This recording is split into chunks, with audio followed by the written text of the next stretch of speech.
आप देख रहे हैं समाचार भारतवर्ष, जनता की आवाज। अगर आपने अभी तक हमारा चैनल सब्सक्राइब नहीं किया तो अभी सब्सक्राइब करें और बेल आइकॉन को क्लिक करके हमारी लेटेस्ट वीडियोस के।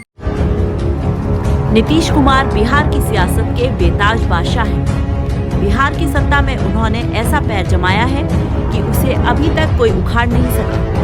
नीतीश कुमार अपने 40 साल के सियासी सफर में 8वीं बार मुख्यमंत्री बनने जा रहे हैं।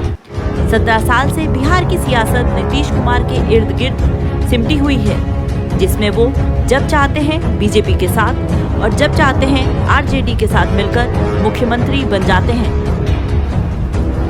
बिहार की सियासत में सही समय पर दोस्तों को दुश्मन और दुश्मनों को दोस्त बनाने की कला में माहिर नीतीश कुमार फिर एक बार महागठबंधन के समर्थन से सरकार बनाने जा रहे हैं। 17 साल से बिहार में सत्ता की कमान संभाल रहे नीतीश कुमार बुधवार को 8वीं बार मुख्यमंत्री पद की शपथ लेने जा रहे हैं। यह अपने आप में बिहार की राजनीति में एक रिकॉर्ड है। नीतीश कुमार भले ही अपने दम पर सरकार न बना सके, लेकिन बिहार की सत्ता की धुरी जरूर बने हुए हैं। इसी का नतीजा है कि नीतीश कुमार कभी एनडीए तो कभी महागठबंधन के साथ हाथ मिलाकर सत्ता पर बने हुए हैं।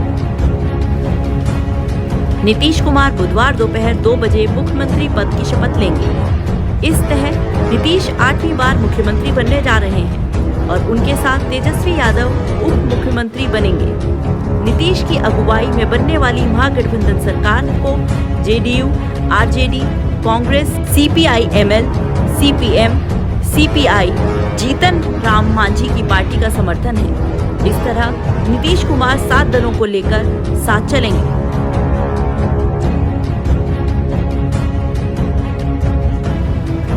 अपने 40 साल के सियासी सफर में नीतीश कुमार ने सरकार बनाने के लिए कई मौकों पर अपने विचार बदले हैं, साथ ही उनकी निष्ठा भी बदली है। नीतीश ने 2010, 2015 और 2020 के विधानसभा चुनाव के बाद और कार्यकाल पूरा होने से पहले ही अपना गठबंधन साथी दल बदल लिया। हालांकि मुख्यमंत्री की कुर्सी पर वह लगातार काबिज रहे। 2010 के चुनाव तक नीतीश कुमार भाजपा के सहयोगी रहे, लेकिन उसके बाद से वे अपनी निष्ठा बदलते रहे। साल 1990 के दशक के मध्य में नीतीश कुमार ही जनता दल और लालू यादव से अपनी राह अलग कर ली और जॉर्ज फर्नांडिस के साथ समता पार्टी का गठन किया। साल 1996 में समता पार्टी और बीजेपी के बीच गठबंधन हुआ तो नीतीश समता पार्टी में थे। नीतीश कुमार ने एक बेहतरीन सांसद के रूप में अपनी पहचान बनाई। अटल बिहारी वाजपेयी सरकार के मंत्रिमंडल में बेहद ही काबिल मंत्री के तौर पर छाप छोड़ी। इस तरह नीतीश पहली बार साल 2000 में बिहार के मुख्यमंत्री बने थे। नीतीश की यह सरकार महज 7 दिन ही चल सकी थी। नीतीश कुमार विश्वास मत साबित नहीं कर पाए। इसके चलते नीतीश कुमार को इस्तीफा देना पड़ा। नीतीश कुमार और शरद यादव ने साल 1998 में आपस में हाथ मिला लिया, जिसके बाद जनता दल यूनाइटेड बना। नीतीश कुमार को 5 साल के बाद दोबारा से बिहार की सत्ता में अपने पैर जमाने का मौका मिला। 2005 के विधानसभा चुनाव के बाद नीतीश के सामने मुख्यमंत्री बनने का मौका था, लेकिन तब तत्कालीन राज्यपाल बूटा सिंह की अनुशंसा पर बिहार में राष्ट्रपति शासन लगा दिया गया। इसी साल 6 महीने के अंतराल पर दोबारा चुनाव हुए और नीतीश कुमार को मुख्यमंत्री बनने का मौका मिला, जिसके बाद से बिहार की सत्ता में वो धुरी बने हुए हैं। बिहार में 2005 में बीजेपी और जेडीयू गठबंधन की सरकार बनी और नीतीश कुमार मुख्यमंत्री बने। 5 साल सत्ता में रहते हुए नीतीश कुमार ने नए सामाजिक समीकरण बनाते हुए पिछड़े वर्ग में अति पिछड़ा और दलित में महादलित के कोटे की व्यवस्था की। इसके साथ ही उन्होंने स्कूली बच्चियों के लिए मुफ्त साइकिल और यूनिफॉर्म जैसे कदम उठाए और 2010 के चुनाव में उनकी अगुवाई में बीजेपी जेडीयू गठबंधन को एक तरफा जीत मिली। 2010 में नीतीश कुमार तीसरी बार बिहार के मुख्यमंत्री बने, लेकिन अटल आडवाणी युग खत्म हुआ और नरेंद्र मोदी राष्ट्रीय राजनीति के क्षितिज पर आए तो नीतीश ने 2013 में भाजपा से सालों पुराना रिश्ता तोड़ लिया। 2014 के लोकसभा चुनाव में जेडीयू को बड़ी हार का सामना करना पड़ा और बीजेपी ने बिहार से बड़ी जीत हासिल की।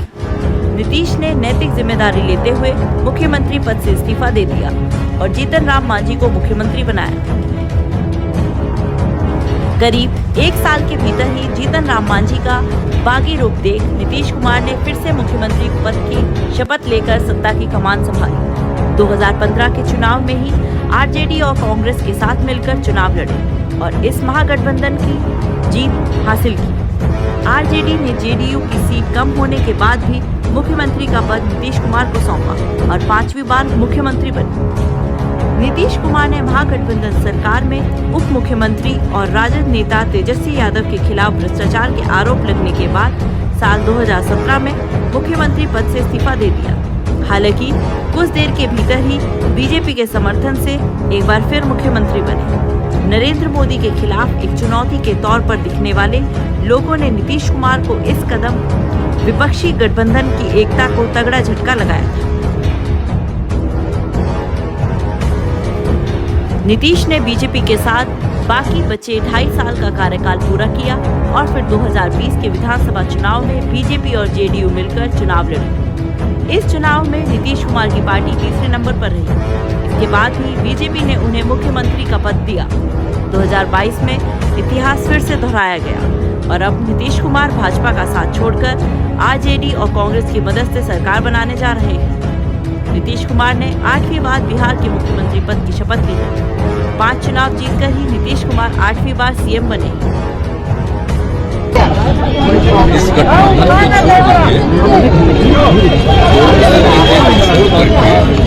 और वही इस्तीफा देने के लिए हम गए।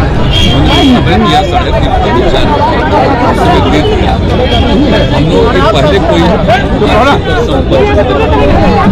आज एक साल इनके पास 5 पार्टियों की मीटिंग, एक साथ हम लोग थे और जैसे ही हमने वहाँ त्याग पत्र दिया तो इनके यहाँ गए और सब लोगों ने एक साथ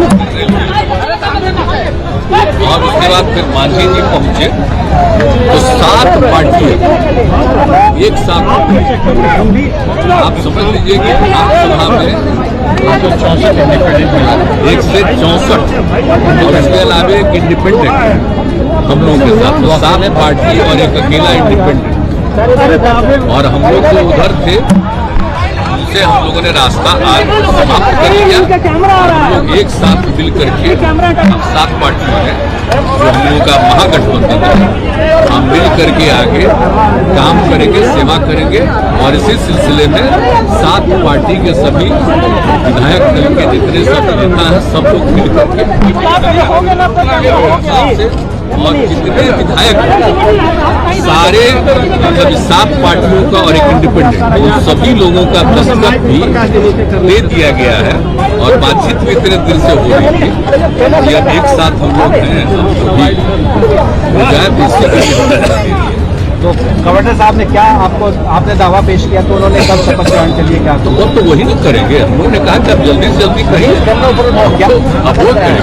हम बाकी अब आपको ये सब बताएंगे, हमने आपको बेसिक बता दिया, उसका सब लोग बताएंगे आपको।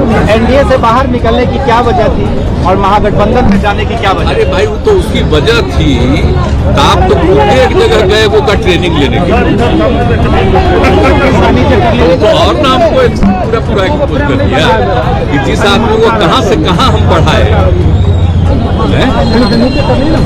और उसके बाद जो काम हुआ है आगे जो सब सूचनाएं मिल रही थी पार्टी के तभी तो सारे हमारे पार्टी के लोग इस बात को लेकर के हमको कह रहे थे नहीं कुछ करते और तब जाकर के मीटिंग और सब ये बात हो गई और तभी सब लोगों से बात हो गई और एक साथ हम लोग अलग हो गए। वो ठीक नहीं हुआ, समझ गए ना। आपको अपमानित भी किया गया, आपके खिलाफ अब क्या क्या कौन रहते सब छोड़ दीजिए ना, हमको कुछ नहीं कहना। लेकिन हमारे पार्टी के सब लोगों की राय थी कि भाई आप अलग आप सोच में लीजिए भाई, उधर 3 पार्टी अब 2 पार्टी उधर एक पार्टी, इधर 5 पार्टी और सब मिलके 7 पार्टी एक साथ हो गए। हम ये बताया जा रहा है कि आप प्रधानमंत्री के लिए उम्मीदवार हो सकते हैं।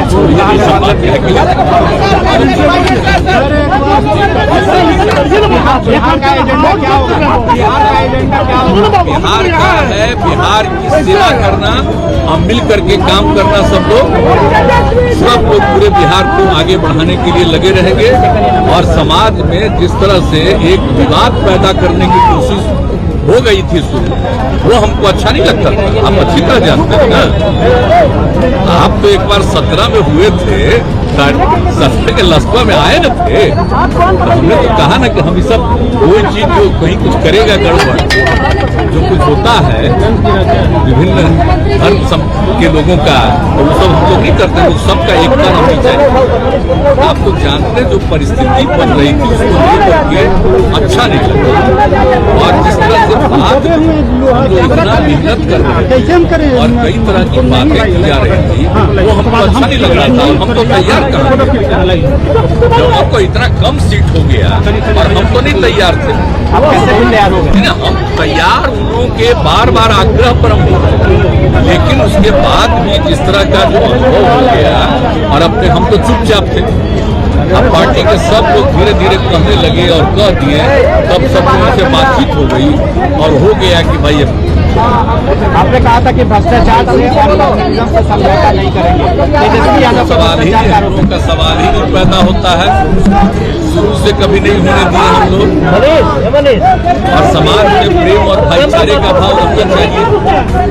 अब किसी तरह के भ्रष्टाचार को हम लोग स्वीकार करते हैं, हर तरह से काम करते हैं, वो सब लोग मिल के अब हम लोग करते ही रहेंगे, कोई चिंता मत करिए। और आगे क्या होगा, अब हम लोग सब एक साथ रहेंगे और दूसरे राज्यों में भी जो कुछ भी करना होगा वो करते रहेंगे। सीबीआई ईडी का क्या गलत इस्तेमाल हो रहा है? सीबीआई ईडी का क्या गलत इस्तेमाल? सीबीआई ईडी का क्या गलत इस्तेमाल हो रहा है? कोई नहीं, वो अलग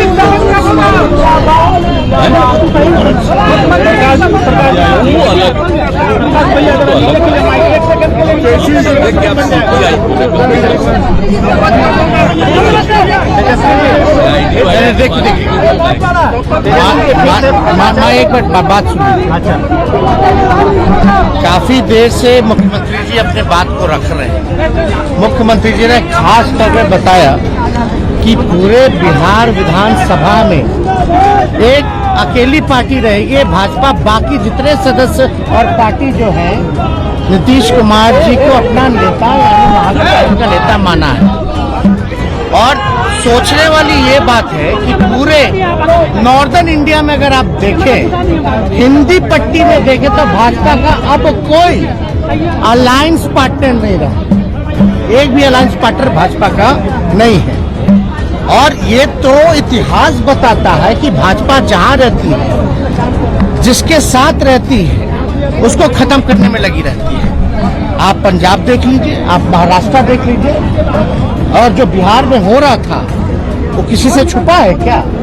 हर एक लोगों को पता है कि क्या भाजपा की तैयारी थी।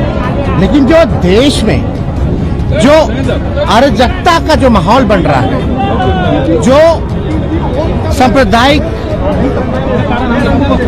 जिस प्रकार से फल फूल रही है, जिस प्रकार से सामाजिक न्याय पे हमला हो रहा है, उसको देखते हुए, देश के माहौल को, स्थिति को देखते हुए, चाहे महंगाई हो, बेरोजगारी हो, आप अर्थव्यवस्था देख लीजिए, देश की सुरक्षा देख लीजिए, चीन घुस करके घर बना लिया, गांव बसा रहा है, आप क्या कार्रवाई कर रहे हैं?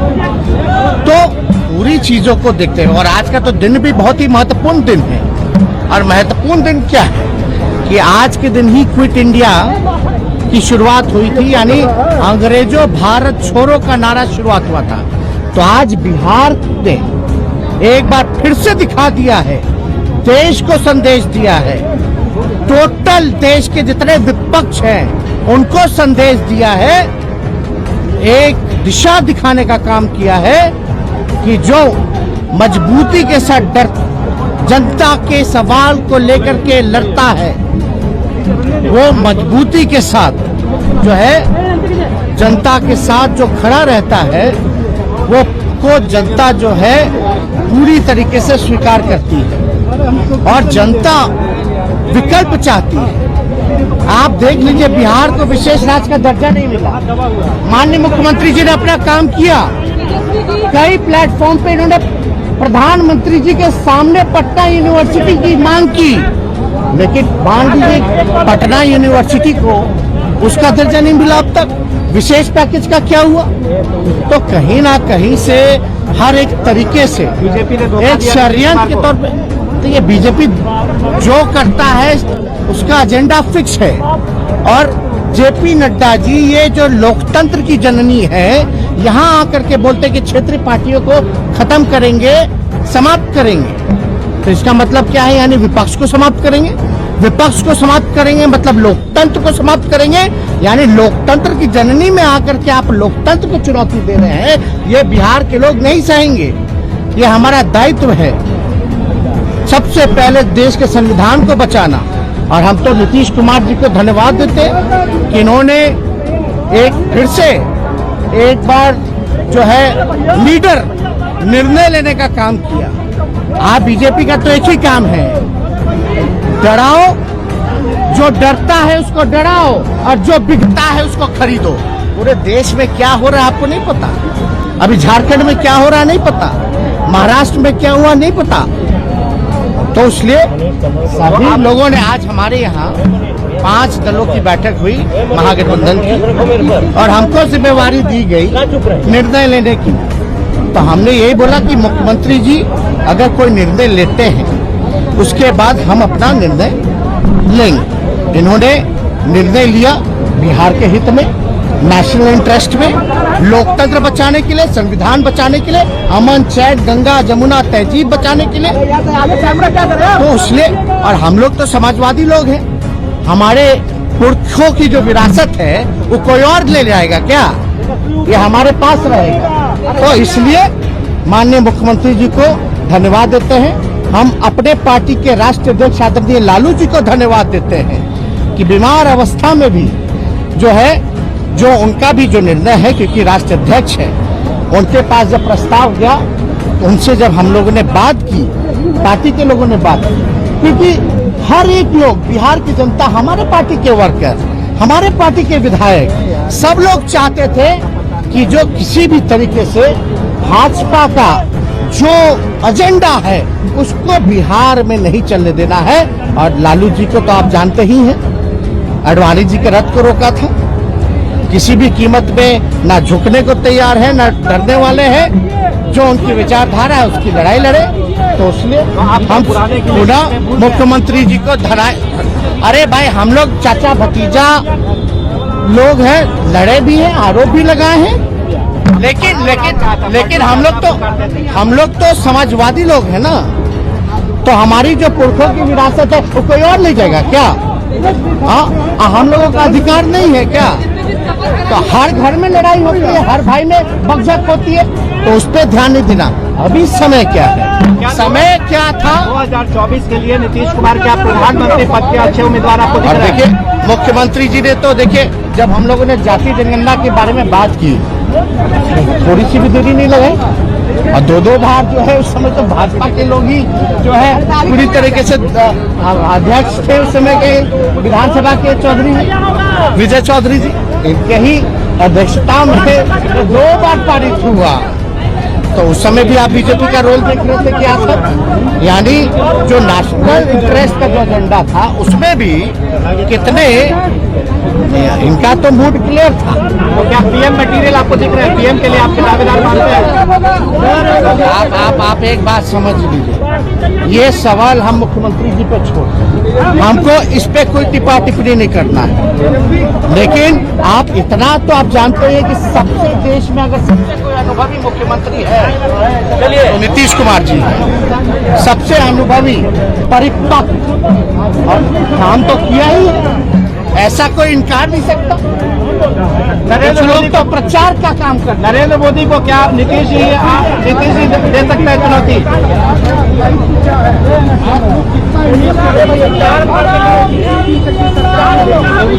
बिना इंटरेस्ट के, और ये कोई अपना इंटरेस्ट नहीं है, ये बिहार का इंटरेस्ट है।